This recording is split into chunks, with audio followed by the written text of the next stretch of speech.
Guys ನೋಡಿ, ಇನ್ನೊಂದು ಮೀನು ವಸ್ತು ದೊಡ್ಡದಾಗಿದೆ.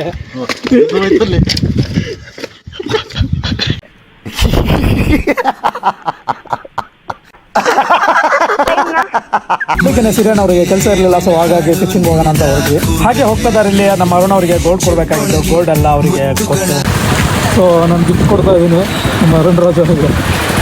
ಬರೀ ಬಿಲ್ ಐತಿದ್ರೊಳಗೆ ಅಣ್ಣ ಸಖತ್ ಆಕ್ಟಿಂಗ್ ಮಾಡ್ತಿದ್ದೆ ಕಣ. ಇಲ್ಲ ಸರ್, ಎಲ್ಲ ಇದೆ ನೋಡಿ, ನಾವು ಆ ಥರ ಎಲ್ಲ ಮೋಸ ಮಾಡೋರಲ್ಲ, ನಂಬಿಕೆ ಇಡಿ. ಹಲವು ಸಂಗತಿಗಳ ನಡುವೆ ನಮ್ಮನ್ನ ಕಾಡುವಂತಹ ಕಟ್ಟ ಕಡೆಯ ಪ್ರಶ್ನೆ ಹೀಗೂ ಉಂಟೆ. ಗಲ್ಫಿಂದ ತಂದು ಕೊಟ್ಟಿವಿ, ಇದು ಮೋಸ ಮಾಡ್ತೀರಾ?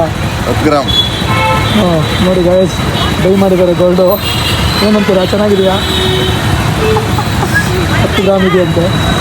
ಸೊ ವೆದರ್ ಅಂತೂ ಸಾಕಾಗಿದೆ, ನೋಡ್ತಿರ್ಬೋದು ನೀವು.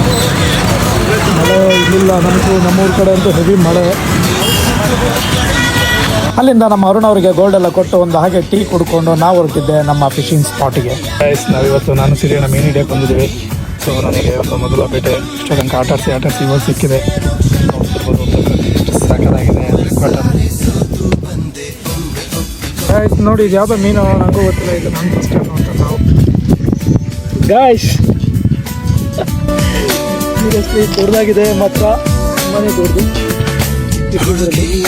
ಫೈನಲ್ ಆಗಿ ಗಾಡಿಗೆ ಪೆಟ್ರೋಲ್ ಎಲ್ಲ ಹಾಕ್ಸ್ಕೊಂಡು 4-5 kg ಮೀನು ಹಿಡ್ಕೊಂಡು ನಾವು ಹೊರಟಿದ್ದೆ ನಮ್ಮ ಮನೆ ಕಡೆ. ಮತ್ತೆ ಸಿಗೋ ನೆಕ್ಸ್ಟ್. ಬಾಯ್.